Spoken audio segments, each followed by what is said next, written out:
감사합니다. 오늘 사도행전 31번째 시간입니다. 너는 왜 교회를 습관처럼 다니니? 너는 왜 교회를 습관처럼 다니니? 라는 제목으로 우리 하나님 말씀 함께 나누도록 하겠습니다. 먼저 설교 제목을 반말로 해서 죄송합니다. 너는 왜 설교 제목을 반말로 하니? 이거 똑같은 건데 여러분 먼저 한번 생각해 보시기 바랍니다. 너는 왜 교회를 습관처럼 다니니? 이 말이 내가 이 말을 들었다라고 하면 이게 좋은 걸까요? 안 좋은 걸까요?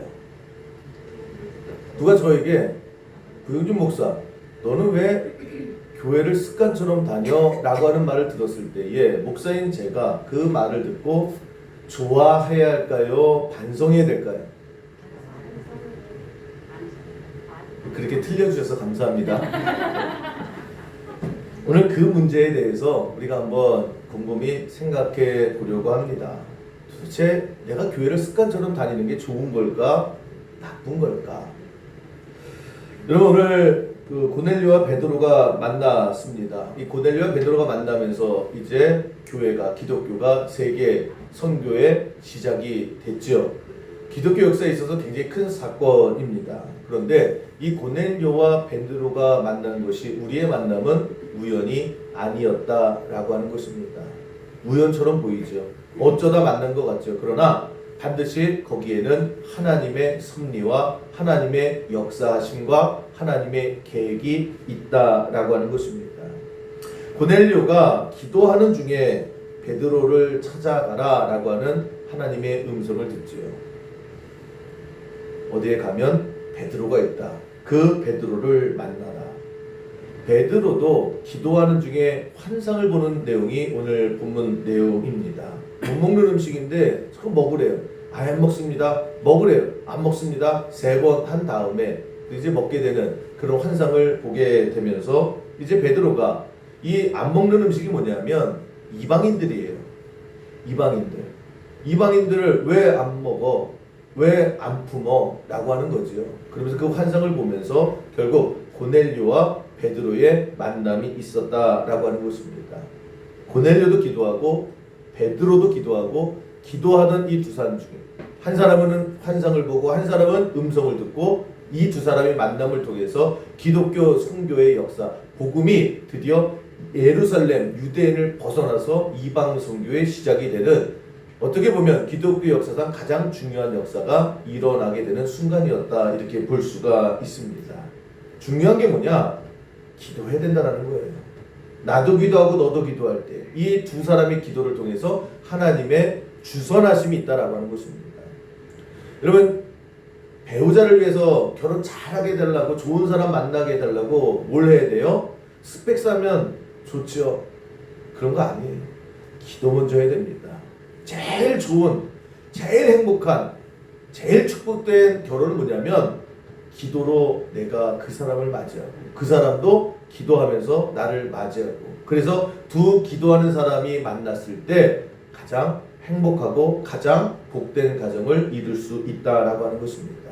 그거보다 더 좋은 게 어디 있어요? 여러분 사업하는 사람도 마찬가지입니다. 뭐 이런 사업 계획 저런 뭐 이거 하기 전에 먼저 기도하세요. 좋은 사업 파트너 만나게 해달라고 기도하고 그리고 그 사람도 열심히 기도하고 이 두 기도하는 사람이 만났을 때에 여러분 그 기업 속에 오병이어의 더 큰 역사가 일어나게 될 줄로 믿습니다. 기도하는 사람보다 중요한 게 없고요. 기도하는 것보다 더 준비해야 될 게 없다라고 하는 것입니다. 기도부터 하세요. 기도부터. 여러분 세상에서 사람을 선택할 때의 기준이 있습니다. 어떤 사람을 선택하느냐? 결혼도 마찬가지고 직원 뽑을 때도 마찬가지고 다 제일 먼저 세상에서 보는 것은 능력입니다.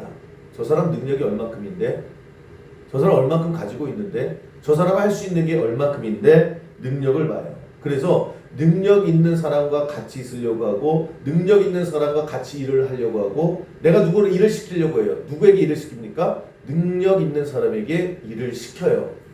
그래서 여러분 세상의 기준은 항상 능력입니다. 저 사람의 기준은 능력이에요. 그런데 하나님께서 사람을 판단하시는 기준은 능력이 아니죠. 능력이야 하나님께서 얼마든지 다 주실 수 있는 거예요. 그래서 하나님의 기준, 하나님의 선택의 기준이 무엇인가? 좀 모자란 부분이 있습니다. 그런데 열심히 기도하는 사람이 있어요. 주일 살기로 기도해요. 열심히 기도합니다. 그리고 성실하고 노력한다라고 하면 여러분 고민하지 마세요. 그 사람이 복된 사람이에요. 그 사람에게 일을 맡기면 반드시 일이 됩니다. 근데 세상 기준에서는 제 능력 없는데, 쟤 조금 띨띨한 것 같은데, 쟤 조금 분위기 아닌 것 같은데, 쟤 가진 거 없는데, 그런데 기도를 열심히 해요. 그러면 여러분 고민하지 마세요.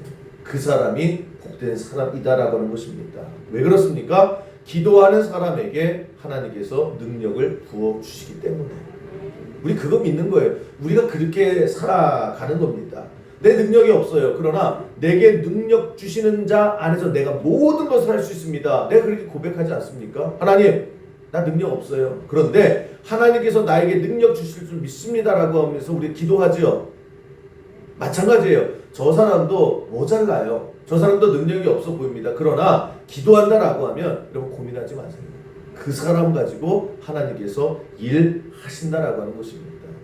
반대로 우리가 정말 조심해야 될 사람이 누구냐? 능력이 너무 좋아요. 스펙이 너무 좋아요. 다 할 수 있어요. 그런데 그거 믿고 기도 안 해요. 내가 할 수 있는데 뭐, 나 똑똑한데 뭐, 나 이 정도 스펙이 있는데, 나 얼마든지 잘 할 수 있는데. 근데 가만히 보세요. 잘할 것 같은데 참 일이 엉뚱하게 될 때가 많아요.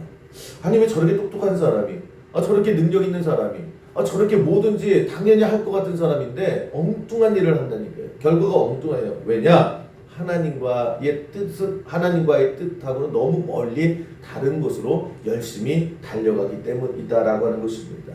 여러분 기도하세요. 다른 거 아니에요. 기도부터 하시고요. 기도하는 사람이 기도하는 사람을 만났을 때, 오늘 본문은 그겁니다. 기도하는 베드로와 기도하는 고넬료가 만났을 때 역사가 바뀌더라는 거예요. 여러분 만남의 축복 제가 늘 입이 마르고 닳도록 얘기하죠. 여러분 인생 살아가는 데 있어서 만남보다 중요한 게 없습니다. 제일 좋은 만남이 뭔지 아십니까? 나도 기도하고 저 사람도 기도하고, 이 두 사람이 기도하는 사람이 만났을 때 하나님께서 주선해 주셨을 때에 그게 고넬료와 베드로의 만남이 된다라고 하는 거예요. 그러니까 여러분 기도하셔야 돼요. 오늘 2절 한번 먼저 보세요. 2절 어떻게 시작을 합니까? 그가 경건하여, 고넬료 이야기예요. 온 지방과 더불어 하나님을 경외하며 백성을 많이 구제하고, 그 다음에 하나님께 항상 기도하는 사람이 누구요? 고넬료였다라고 하는 거예요. 9절 말씀 반대편에 있는 베드로 이렇게 설명을 하죠. 이튿날 그들이 길을 가다가 그 성에 가까이 갔을 때 그때에 베드로가 기도하려고 지붕에 올라가니 그 시각은 제 6시더라. 여러분 이 사도행전 이 10장의 기적, 이 사도행전 10장의 역사는 이 두 9절과 2절에 이 만남이 있었던 거예요. 베드로도 기도하고 고넬료도 기도하고, 그랬을 때 하나님께서 주선해서 역사가 이루어졌다. 이 얘기를 하고 있다라고 하는 것입니다. 반대로요. 저 내용이 없었다라고 하면 고넬료가 뭐 내가 이 정도면 살만한 사람인데, 그리고 갈급함이 없는 기도가 없었다라고 하면, 베드로가요. 내가 예수님의 직계 제자인데 라고 하면서 자기의 지위와 자기 힘을 믿고 기도하지 않았다라고 하면 고넬료와 베드로의 만남은 이루어지지 않았겠죠. 설사 만났다라고 해도 거기에 아무런 역사가 일어나지 않았을 것이라고 하는 겁니다. 기도하세요. 혹시 여러분 오늘도 우리 인생 가운데에 내가 정말 열심히 살아가요. 열심히 뛰어요. 정말 죽기 살기로 악착같이 살아가는데 그런데 일이 안 풀려요. 뭔가 자꾸만 엉키고 뭔가 시원하게 쭉쭉 나가야 되는데 계속해서 뭔가 제자리 걸음 있다라고 했을 때, 또 나는 열심히 하는데 사람을 잘 못 만나요. 직원을 뽑아놓으면 이상한 사람 뽑고요. 회사에 들어가면 이상한 회사에 들어가고, 같이 일하는 사람 자꾸만 마음에 안 맞고 이럴 때에 자꾸만 일이 어그러지고 그렇게 되고, 뭔가 자꾸만 인생에 답답함이 있을 때에 여러분 다른 거 고민하지 마세요. 기도부터 하셔야 돼요. 기도부터 해서 기도로 뚫으셔야 돼요.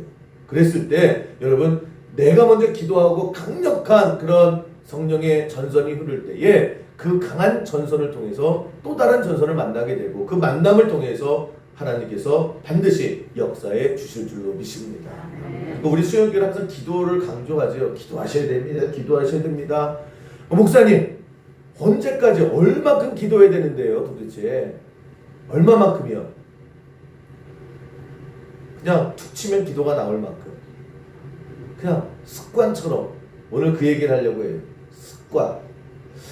그러면 그 예전에 한 20년 됐나요? 스티븐 코비의 전 세계적인 베스트셀러가 있었습니다. 성공하는 사람들의 7가지 습관.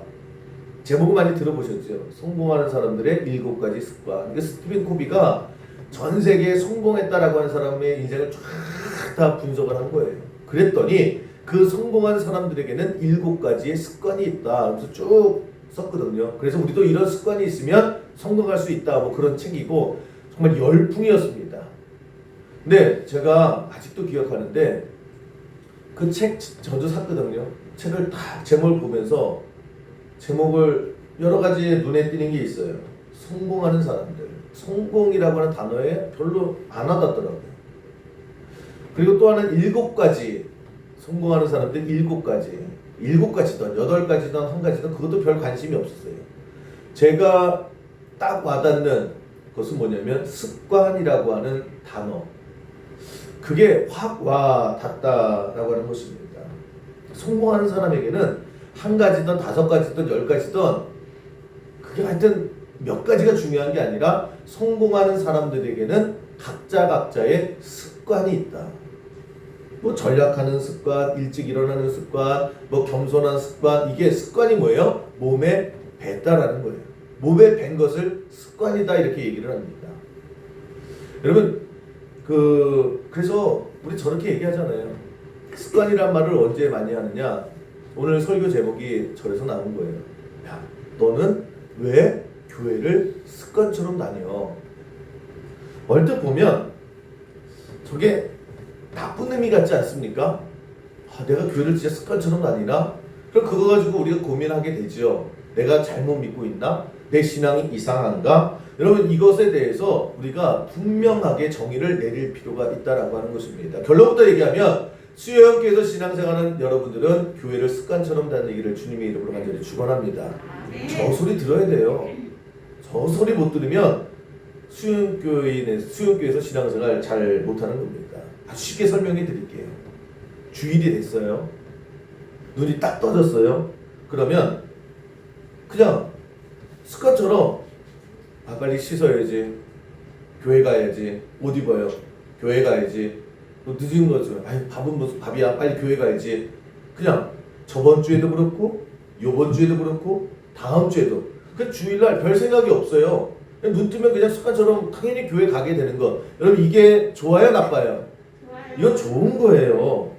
습관이 안 됐다라고 몸에 이거 배지 않았다라고 하면 눈 딱 떴는데 오늘 좀 쉬고 싶다. 거기 비까지 오네. 근데 오늘 차 탈 것도 없어요. 오늘 또 버스 타고 가야 되네. 뭐 여러 가지. 그래서 항상 매주마다요 고민하는 거예요. 교회 갈까 말까? 온라인으로 드릴까? 오늘도 온라인으로 드리는 분 중에 딱 한 분은 그런 분이 있으실 거예요. 갈까? 오늘은 좀 갈까? 왜요? 몸에 안 밴 거예요. 그러니까 몸이 움직이기 전에 머리가 움직이지요. 습관이라고 하는 것이 그렇습니다. 저는 우리 수영교회에서 신앙생활하는 여러분들이 그냥 주일이면 눈 딱 뜨여서 뭐 고민해. 그냥 정신 차려보니까 여러분이 여기 앉아 있는 거예요. 여기 앉아 있어서 분명히 설교 시간에는 이제 또 졸리기 시작을 하시겠지만 괜찮아요. 여러분 새벽에 계속 우리 교회가 새벽 기도를 그렇게 강조하잖아요. 여러분 우리 온라인으로 정말 많은 분들이 이제 새벽 재단을 쌓고 있는데 우리 교회 가장 큰 그 대표적인 것이 새벽 기도죠. 새벽 기도를 정말 많이들 하십니다. 처음에 몰랐는데 하다 보니까 이제 새벽에요 눈이 막 떠지는 거예요. 그냥 막 떠지는 거예요. 그러면 여러분 무조건 성공하고 무조건 승리할 수 있을 줄로 믿습니다. 그거보다 강한 인생이 어디 있어요? 습관적으로 눈 뜨는데 그냥 습관적으로 옷 입고 교회 나오고 습관적으로 온라인에 밴드 들어와서 예배 드리고 라고 했을 때에 여러분 기도가 습관이 돼요. 교회 오는 것이 습관이 돼요. 그래서 옆에서 야 너는 어떻게 눈 감고도 이렇게 교회 가냐? 너는 이렇게 졸면서도 어떻게 그냥 새벽 예배에 이렇게 온라인 틀어놓느냐? 왜 이렇게 습관처럼 교회를 다녀? 라고 했을 때에 여러분 무조건 웃으셔야 돼요. 야 내가 잘 믿고 있구나. 그거 여러분 그 습관보다 더 강력한 습관이 없다라고 하는 것입니다. 오늘 고넬료 베드로 기도했다라고 했죠. 그냥 발작적인 어쩌다의 기도가 아니었다라고 하는 것입니다. 성경에 보면 베드로도 그렇고 고넬료도 그렇고 시간 정해놓고 기도하는 거예요. 그냥 내 기도할 시간이네. 그리고 베드로도 기도하고 그렇게 습관적인 기도가 있을 때에 여러분 그거보다 강력해지는 인생은 없다라고 하는 것입니다. 그러므로 여러분 그냥 신앙생활이 습관이 되고 교회가 습관이 되고 예배가 습관이 되고 특별히 새벽 기도가 습관이 됐다라고 하면 여러분 걱정하지 마세요. 여러분 반드시 강력한 인생이 된다는 거예요. 하나님께서 역사해 주실 줄로 믿습니다. 제일 답답한 게 기도 그렇게 하면서 걱정하는 거예요. 아니 기도가 습관이 됐으면 그냥 안심하셔도 돼요. 하나님께서 반드시 거기까지 이루게 하셨으면 기도가 습관이 되고 예배가 습관이 되고 신앙생활 습관이 됐다라고 하면 다 온 거예요. 이제 그릇 다 만들어진 거예요. 거기 하나님께서 가득 채워주시는 것 믿으시는 우리 수영기 모든 성도 되기를 주님의 이름으로 간절히 축원합니다. 또 하나 오늘 이 베드로의 환상 얘기인데 베드로가 환상을 보는 거예요. 하나님께서 보여주시는 거죠. 매일마다 먹던 것만 먹었어요. 그런데 보자기에다가 전혀 이스라엘 백성들 안 먹는 것들이 있었거든요. 그것들을 잔뜩 보자기에 싸서 먹어라 그러는데 이걸 어떻게 먹어요 그러는 거예요. 그게 무슨 의미냐? 매일마다 먹던 게 뭐예요? 복음이 이스라엘 백성들에게만 전파되다가 왜 이스라엘 사람들에게만 왜 우리만의 복음이냐 라고 하나님께서 그 그릇을 확 깨치는 거예요. 그러면서 이방 사람들에게도 복음을 전해야지 라고 하는 것을 환상으로 보여주셨거든요. 그래서 오늘 11절 12절 보시면 그 내용입니다.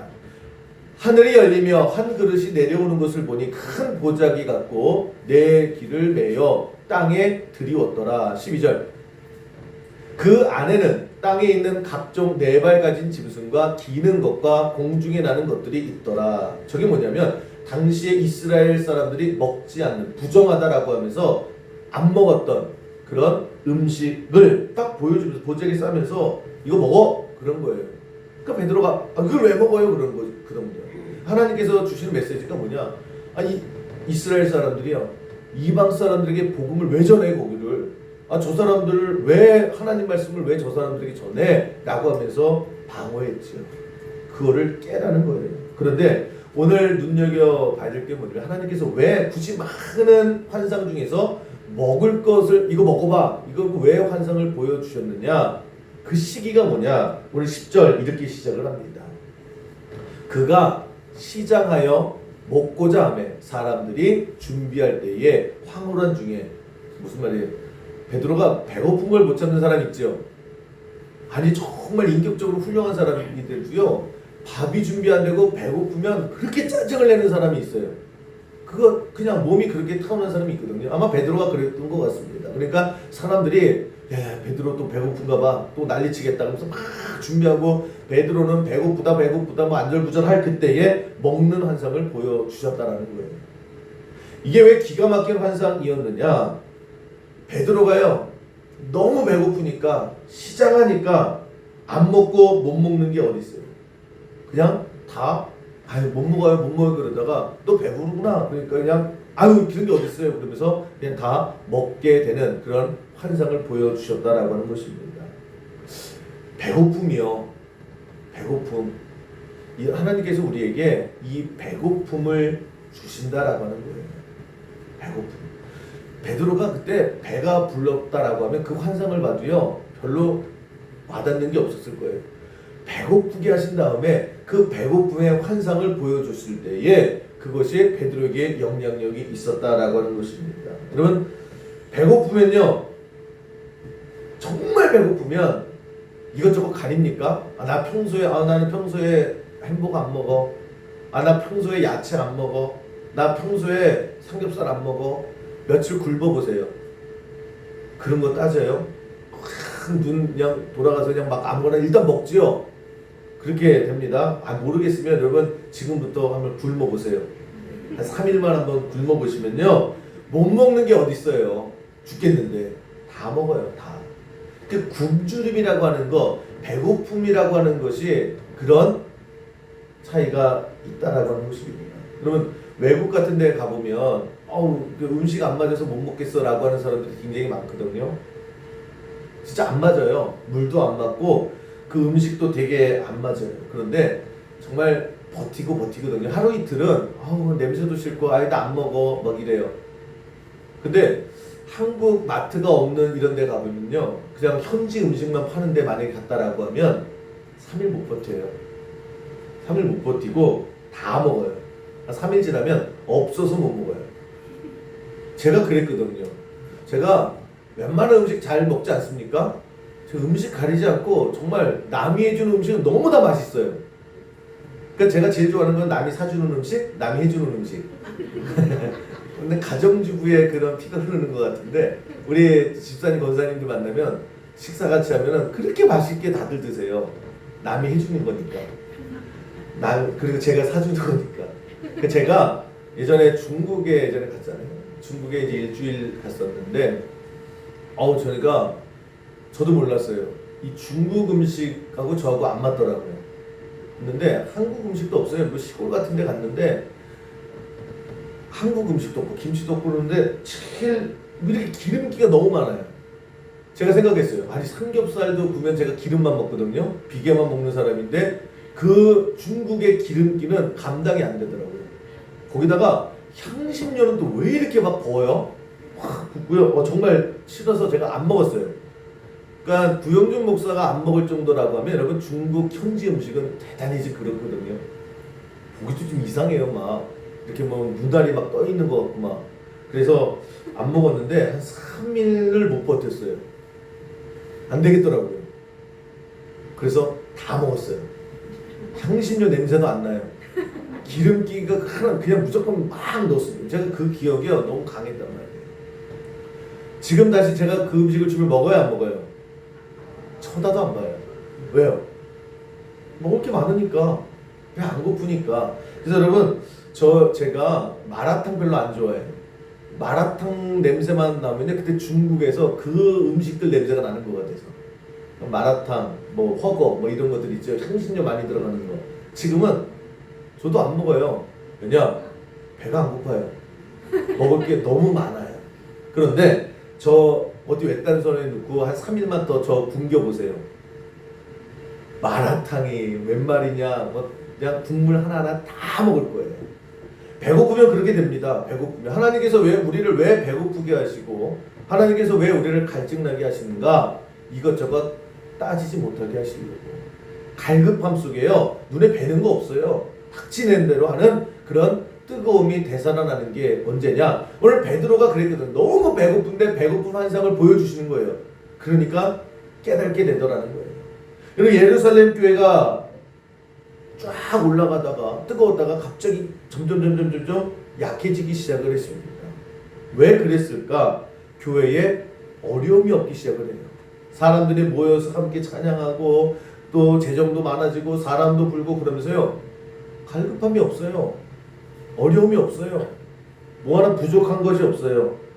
그러니까 점점 교회가 우리끼리만 그러고 우리끼리만 야 우리가 더 이상 뭘 바라겠다고 저 이방 사람들까지 그럴 필요가 없다가 교회에 박해가 고난이 어려움이 들어오기 시작을 했지요. 그러면서 다시 예루살렘 교회가 뜨거워지고 그러면서 복음의 문이 열리고 사방팔방으로 흩어지면서 세계 복음화의 역사가 시작되더라고 하는 것입니다. 언제요? 배고파지기 시작하니까. 목말라지기 시작하니까.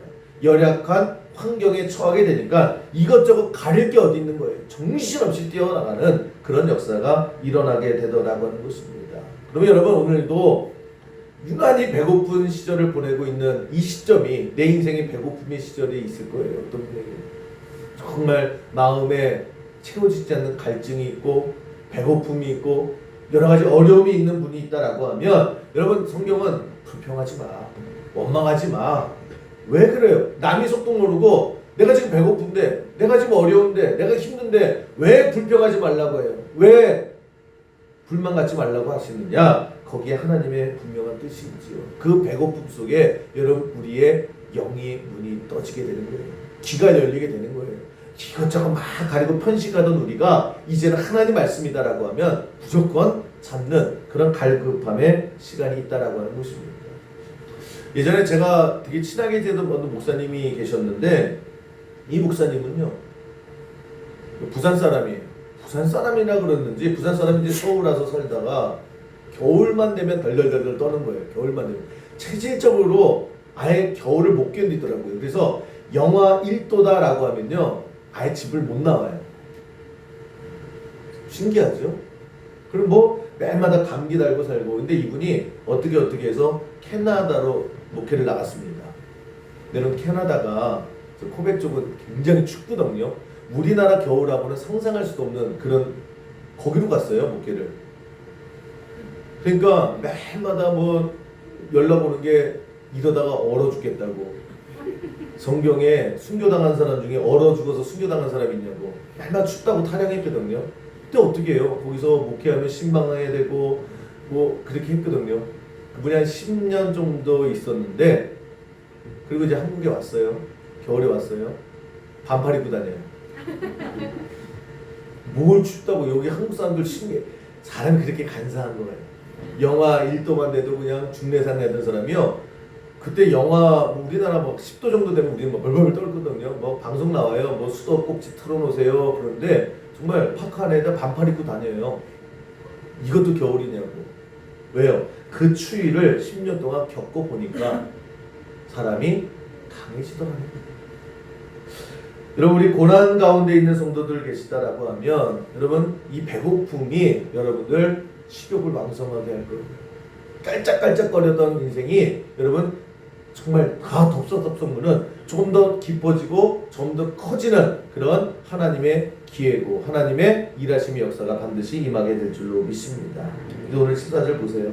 오늘 14절 보시면 베드로가 이르되 주여 그럴 수 없나이다. 아직까지 배부른 거예요. 주여 못 먹겠어요. 저러거든요. 그런데 계속 배고프다 보니까 그런 게 어디 있어요. 달려들어서 내가 배고파 죽겠는데 그리고 다 먹게 되더라는 거예요. 근데 여러분 저 말씀 속에 저게 자꾸만 눈에 밟히는 거예요. 뭐냐면 우리의 신앙이 저럴 때가 있어요. 주여 따라해보세요. 주여 그럴 수 없나이다. 이게 말이 안 되는 거거든요. 왜냐하면 주여가 뭐예요? 주여가 주인님이에요. 주인님 이게 주여거든요. 그러니까 주인이 뭐예요? 내 모든 생명까지도 당신의 거죠. 주인의 것이라고 하는 거죠. 그래서 그냥 마당 쓸어라 그러면 어떻게 해요? 주인님이 야 돌쇠야 마당 쓸어라 네 그러는 거예요. 물 길러 와라 네 그러는 거예요. 그게 주여라고 하는 고백이에요. 주인님. 그런데 그 다음에 뭐라고 얘기해요? 그럴 수 없나이다. 이 모순이라고 그러죠. 모순. 있을 수 없는 거예요. 여러분 베드로가 하나님을 향해서 하나님은 나의 주인이십니다. 고백은 해요. 그런데 하나님의 말씀대로 할 수는 없습니다. 여러분 저게 다 우리의 신앙의 모습 아닐까. 그냥 말은 하나님 그래요. 그런데 하나님이 뭐라고 그러시든지 간에 내가 먹기 싫은 건 안 먹을 거예요. 내가 하기 싫은 건 안 할 거예요. 내가 맞는 거 할 거예요. 그런데 하나님은 나의 주인님 맞아요. 뭔가 안 맞지요. 주인님 그러면 너 죽어 그러면 죽어야 되는 거예요. 너 일어나 그러면 일어나야 되는 거예요. 그런데 주인님 그리고 나 귀찮아서 안 일어날 건데요. 주인님 나는 이런 음식은 안 먹을 건데요. 우리 항상 귀가 막혀있고 마음이 막혀있는 그런 삶을 살아가지 않는가. 저는 베드로의 저 신앙이 우리의 순간적인 모습이 아닌가. 그래서 여러분 우리가 하나님의 말씀이 들리고 그 하나님의 말씀을 들을 줄 알아야 우리의 인생 가운데에 하나님의 역사가 펼쳐지게 될 줄로 믿습니다. 안 들어요. 참 안 들어요. 하나님 주여 말을 하는데 안 들어요. 안 들어. 그럴 수 없습니다. 이럴 수 없습니다. 저럴 수 없습니다. 안 할 겁니다. 못합니다. 죽여도 안 합니다. 그러니까 배고프죠. 한 굶어봐 그러는 거예요. 듣는 게 복이에요. 예수님도 뭐라고 말씀하셨습니까? 들을 게 있는 자가 이때다. 우리나라에 많은 기업들이 있어요. 정말 많은 기업들이 있죠. 상장된 회사만 2,000개가 넘죠. 그런데 그 통계를 보니까 기업이 30년 이상 가는 기업이 그렇게 많지가 않아요. 40년, 50년 버티고 유지하는 기업이 대기업이다 할지라도 그렇게 많지 않습니다. 흥한 기업도 있고 망한 기업도 있고 버티는 기업도 있고 그래서 사라진 기업이 굉장히 많아요. 하루에도 수십 개의 기업이 생기고 없어지고 그러는데 우리나라에서 가장 흥한 기업이다라고 하면 뭐 누가 뭐래도 삼성 아니겠습니까? 그러니까 삼성에 대해서 많은 기업이나 많은 경제학자들이 연구를 한 거예요. 어떻게 삼성은 저럴 수 있었을까? 어떻게 50년이 다 되는 세월 속에 저렇게 글로벌하게 세계적 기업으로 성장할 수 있었을까? 가장 먼저 탑으로 꼽는 이유가 뭐냐면 삼성의 유연성이다 이렇게 얘기를 합니다. 시대를 읽었다라는 거예요. 세상의 소리를 들었다라는 거예요. 이게 오늘까지의 삼성이 가장 큰 힘이다 이렇게 이야기를 합니다. 그래서 삼성이 처음에 대구에서 쌀 장사로 시작했습니다. 쌀 장사 되게 많이 했어요. 그냥 동네마다 쌀 장사가 있는 그 쌀 장사 중에 하나였어요. 대구에서. 그 쌀 장사를 하다가 한국 전쟁 이후에 사람들이 이제 듣는 거죠. 그러니까 먹는 얘기 매일마다 하는 거예요. 아, 사람들이 먹는 게 가장 지금 절실하구나. 그러면서 무슨 장사합니까? 쌀 장사를 해서 남긴 거 가지고 설탕 장사를 해요. 설탕 장사했어요. 그리고 밀가루 장사하고. 그 전쟁 끝난 다음에 밀가루하고 설탕이 제일 중요하지 않았습니까? 그거 장사한 거예요. 사람들이 뭘 가장 필요할까? 사람들이 하는 말에 귀를 기울인 거예요. 아, 그러니까 설탕 장사가 되겠구나. 밀가루 장사가 되겠구나. 그렇게 해서 만든 게 제일제당이에요. 제일제당. 설탕 파는 애가 설탕과 밀가루 팔지 않습니까?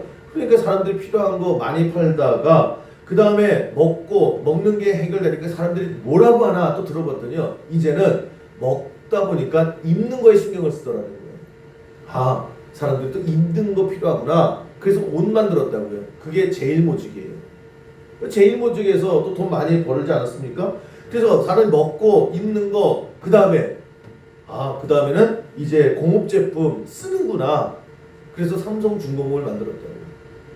계속 삼성이 잘한 게 그거래요. 사람들이 하는 얘기를 듣고 아, 이게 필요하겠구나 라고 하면서 그 시대에 발맞춰서 갔다라고 하는 거예요. 다른 기업은 그냥 우리 사람들이 뭘 필요하는지 무슨 얘기든지 그냥 내가 하고 싶은 거 할 거야. 그러다가 결국 엇박자가 나서 무너지게 됐던 거예요. 삼성중공업에서 나중에 삼성이 또 가장 잘한 것 중에 하나가 반도체죠. 반도체. 다들 반도체 그게 뭐 돈이 되냐라고 했을 때에 과감한 투자를 하죠. 반도체야. 시대가 맞았죠. 반도체 이후에 IT고 IT 이후에 이제 문화산업이야. 그래서 CJ가 제일제당 아닙니까? 그래서 문화산업 다 하고 그래서 지금 보면 문화사업에 삼성의 모든 기반은 다 삼성이 다 꽉 잡고 있다라는 거예요. 그 무슨 얘기를 하느냐? 끝까지 남의 얘기 안 듣고 고집 부리면 여러분 도태된다는 거예요. 귀가 열려서 세상의 얘기를 듣고 열린 마음이 있을 때에 시대에 발맞춰서 그렇게 가게 되더라고 하는 것입니다. 여러분 우리가 마찬가지예요. 그냥 내 고집대로 내 하고 싶은 대로 그거는 성경을 미련하다 그렇게 얘기를 하죠. 하나님의 음성을 듣는 거예요. 하나님의 음성을 듣고 결단하는 거예요. 그럼 가끔 가다가 이제 저에게 이제 고민을 하잖아요. 고민하다가 다 안 되면 목사님 어떻게 해요? 뭐 기도 좀 해주세요 라고 해요.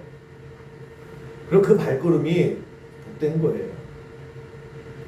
그래서 제가 아니면 설교를 듣든지 그랬을 때에 여러분 그 마음이 있죠. 목사님이는 뭐라고 그러느냐? 성경은 뭐라고 그래요? 라고 했을 때에 그 음성을 들을 수 있는 발걸음과 귀가 열렸다라고 하면 그 이제 절대 안 망합니다.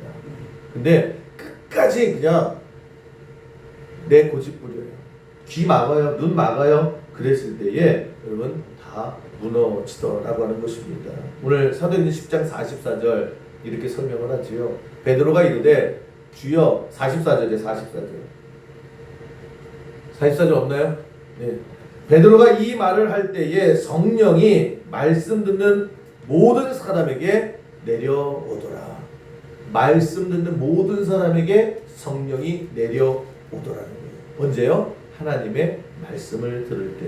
여러분, 말씀 듣는 사람의 성령 충만이 있고요. 말씀 듣는 사람에게 편견이 깨지고요. 말씀 듣는 사람에게 하나님의 역사가 일어나게 된다라고 하는 거예요. 반날 안 된다 하지 마세요. 여러분, 오늘 우리 교회가 척사대회 하죠? 척사대회 할 때에 나는 맨날 토야. 나 맨날 잡혀. 아니요, 윗가락 딱 잡고요. 주여 믿습니다 라고 한번 확 던져보세요. 던져보세요. 또 개가 나올 거예요. 낙이 될 수도 있어요. 그런데 그런 사람들 중에 오늘 1등이 나오게 될 줄로 믿습니다. 안 된다 하지 마세요. 그냥 나도 모르게 습관적으로 그냥 탁 잡고 잡을 때마다 기도가 되는 거예요. 그냥 무조건 기도. 옆에서 막 주저 빨리빨리 해. 뭐 기도해. 불하지 말고 기도하세요. 기도하고 육가락 던졌을 때에 여러분 그것을 통해서 놀라운 역사가 임하게 될 줄로 믿습니다. 안 되는 게 어디 있어요? 못하는 게 어디 있어요? 싫은 게 어디 있어요? 하나님이 하시는 거예요. 하나님이 하실 때에 그 하나님과 같이 걸으면 돼요. 그렇게 나아가는. 그래서 여러분, 너는 왜 교회를 습관처럼 다니니? 좋아하셔야 돼요. 좋아야 돼요. 너 와서 매일마다 졸고 앉아 있어. 그래서 어떻게 습관처럼 교회는 나오네? 진짜 잘하시는 거예요. 진짜 잘하시는 거예요. 그래서 우리 수영교회는 그냥 습관처럼 다니는 그런 성도들이 있는 우리 모든 교회, 그래서 거기서 역사해 주시는 은혜와 축복을 누리는 모든 성도 되시기를 주님의 이름으로 간절히 축원합니다.